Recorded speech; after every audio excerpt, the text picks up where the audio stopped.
What's happening, guys? This is Mike at Mike's Little Dragon Channel, and we are here with another installment of Batman Hush 2.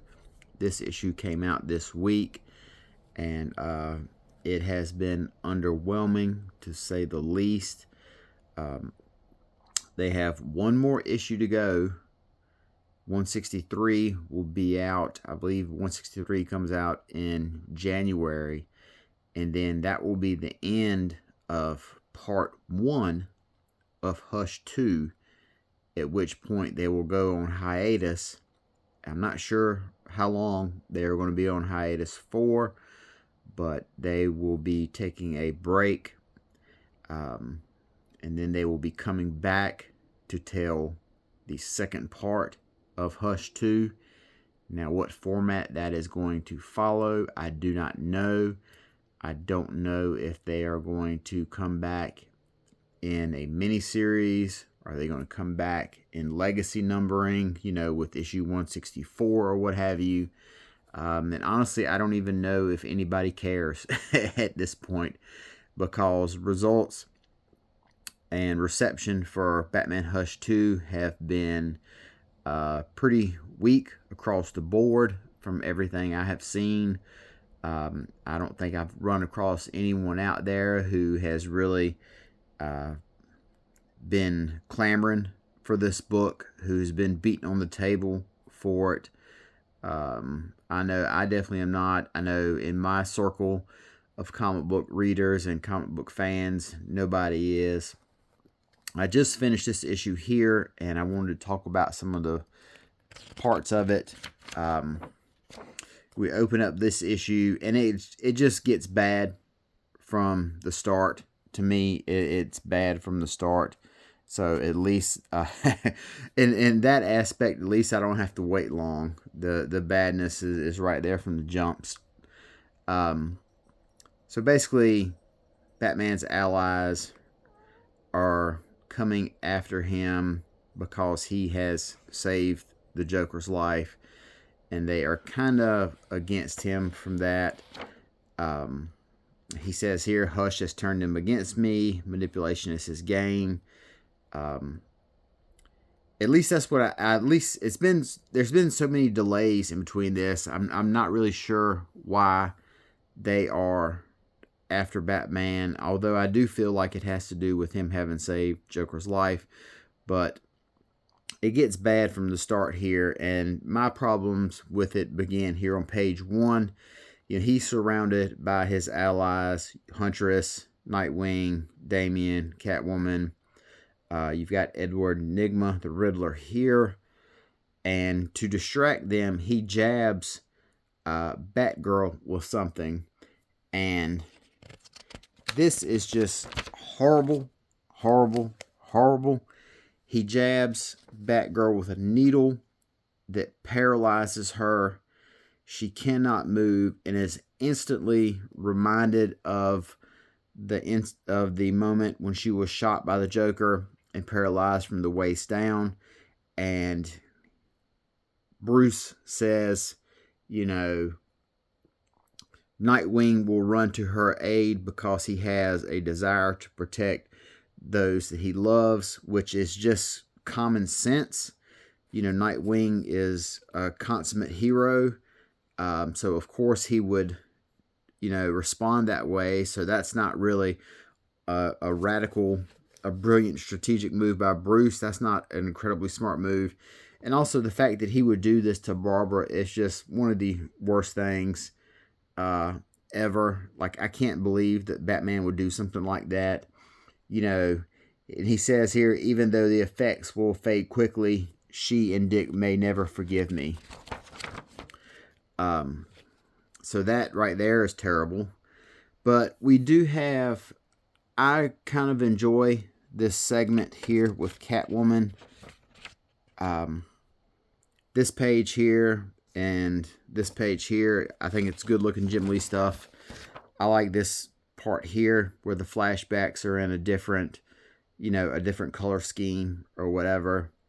Here's young Dick Grayson with his parents after they fell to their death. Bruce is in the crowd. So I do like that. And I do like this scene here in the church where Catwoman and Batman have some good dialogue, and she tells him that she just wants to talk.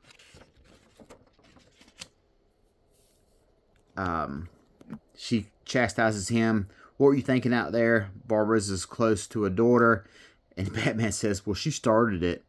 She calls him out on his bullshit. She started it. What are you, 5? You know, I like this part of dialogue right here, this scene with Catwoman. I think about why we could ever make it work.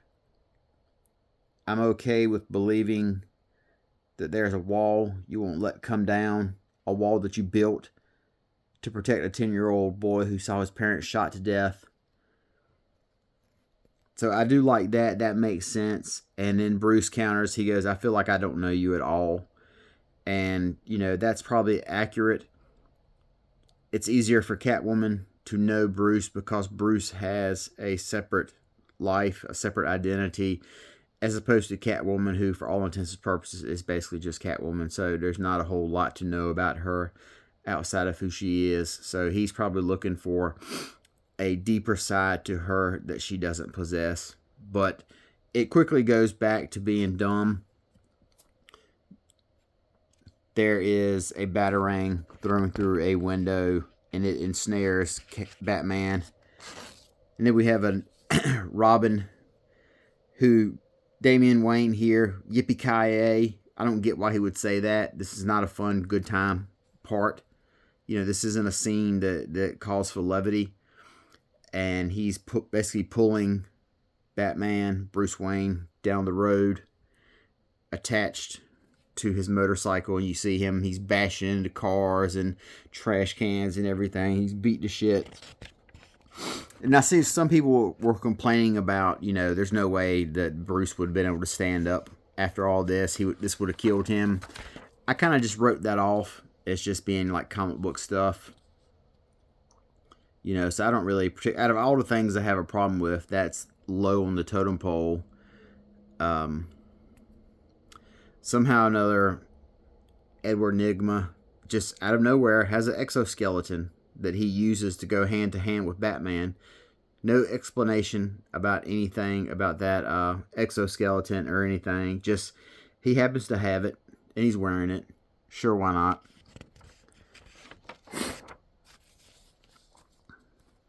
So now, we've got Nightwing having to defend Batgirl from Hush. Huntress comes to the day. Batman, after Batman... See, here's another thing, and I just noticed this. Robin drags Batman down the street on her motorcycle, and they're still right where they started at. Because this is the scene that Batman injects her with the paralyzer. And here's Batman on the scene to stop Hush, or to help stop Hush. So that tells me that he, you know, if he got drugged down on the motorcycle, it wasn't very far because he's right back in the fight. I don't understand that storytelling part. And also, this part here really cracked me up. Why does Hush have his initial on his belt buckle?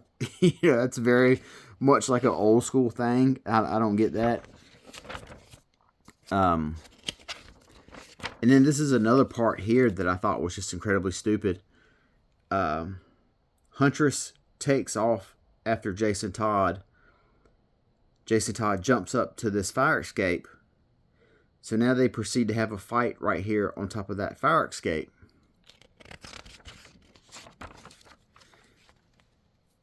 Jason goes over the side and he tells Huntress, he says, pull me up. Look, I've got a bullet in my shoulder. I don't know how much longer I can hang on. I don't want to die again. How would you die? You jumped from the ground to this spot. So why, you know, you're not that high up in the air. You're still on the same fire escape where all of this started. So she goes to pull him up for some strange reason. And then he flips her over. But she lands on her feet and isn't hurt. You were just complaining that you didn't want to fall and die. I mean, what are you, 10 feet up in the air? You know, that doesn't make any sense to me. So I don't understand that. And then there's something here about the Batmobile blows up. You know, the Batmobile blows up. It broke a wheel. Batman lands in the underground. And then the Joker's here.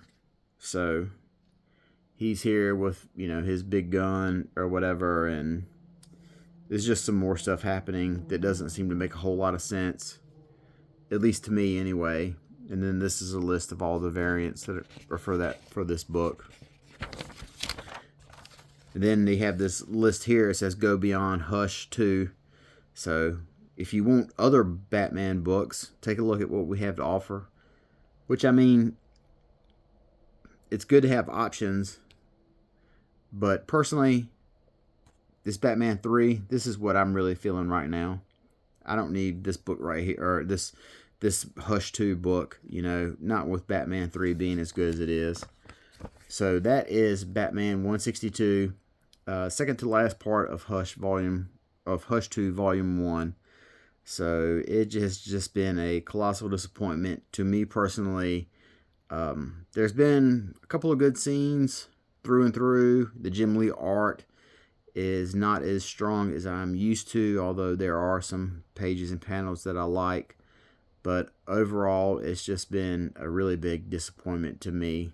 Hopefully, you guys are maybe enjoying it more than I am, you know. Which I've heard is a shame, because the last Halloween story that Jeff Loeb just finished, I've heard that's really good. So it appears to be a 180 from what we have right here.